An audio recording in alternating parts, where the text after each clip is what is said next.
Si l'Espagne et le Portugal dominent la conquête coloniale en 1815, ce n'est plus le cas un siècle plus tard. En 1914, les deux grands empires coloniaux européens sont aux mains du Royaume-Uni et de la France. Chacun de ces États affirme l'importance vitale de la colonisation pour le maintien et le développement de sa puissance politique, économique et commerciale, ainsi que pour son influence mondiale. La Troisième République tient d'autant plus à sa politique coloniale qu'il est nécessaire de compenser la défaite de Sedan et la perte de l'Alsace-Lorraine. Jules Ferry, président du Conseil, prononce un discours à la Chambre des députés en 1885, résumant la position de l'État français face à la colonisation.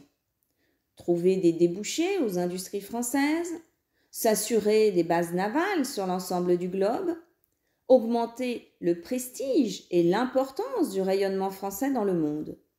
De même, à ses yeux, renoncer à la colonisation, c'est permettre aux autres nations de coloniser et d'accroître leur puissance face à la France. Jules Ferry évoque le devoir civilisateur des Européens auprès des populations coloniales, considérées comme inférieures. Georges Clemenceau répond à Jules Ferry en remettant en cause la prétendue supériorité de l'homme blanc et souligne le caractère inhumain de la colonisation. Cette condamnation est loin d'être unanime. Les ambitions coloniales des Européens se heurtent les unes aux autres sur le continent africain, objet de toutes les convoitises. La conférence de Berlin de 1885 instaure des règles d'implantation pour les puissances coloniales afin de préserver le libre-échange commercial en évitant de possibles conflits entre nations. La France et l'Angleterre se heurtent malgré tout dans leurs ambitions coloniales. Les axes d'expansion des deux pays se croisent à Fashoda. Les deux armées se retrouvent face à face en 1898. Après une bataille perdue par les Français, deux choix se présentent, la guerre ou la diplomatie. La France se résout à éviter un conflit armé qu'elle n'est pas sûre de remporter. La France se heurte aussi aux Allemands, qui partagent les mêmes ambitions concernant le Maroc. Les crises de 1905 et de 1911 sont inquiétantes et créent de fortes tensions en Europe. Un compromis est trouvé. La France obtient un protectorat sur le Maroc en échange de territoires importants au Congo cédés aux Allemands. La France se présente comme le pays qui apporte à des sociétés moins avancées le concours des Lumières, du développement scientifique et technique. Elle serait la nation qui libère des peuples de l'oppression. La plupart des puissances coloniales s'enorgueillissent de l'œuvre scolaire accomplie dans leurs empires respectifs. L'enseignement apparaît comme l'un des leviers de transformation des sociétés colonisées par les pouvoirs coloniaux.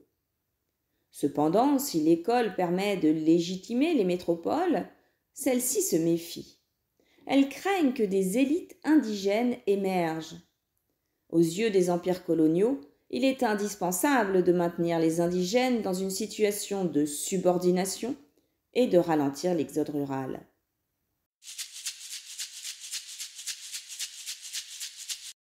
En 1830, Charles X lance la France à la conquête de l'Algérie. L'Algérie devient une colonie mixte de peuplement avec une population européenne numériquement minoritaire et dépendante économiquement d'une main-d'œuvre indigène. En 1848, l'Algérie est divisée en 5 départements. La colonisation de l'Algérie s'accompagne de la confiscation d'une partie des terres appartenant aux populations locales au profit de l'État français et des colons. De nombreux avantages fiscaux et financiers sont octroyés aux Français désirant s'installer en Algérie. L'objectif est d'encourager le peuplement français de l'Algérie. En 1881 est promulgué le Code de l'indigénat. Celui-ci institutionnalise l'infériorité raciale, religieuse, politique et économique des populations colonisées, tout en organisant leur domination leur contrôle et leur répression.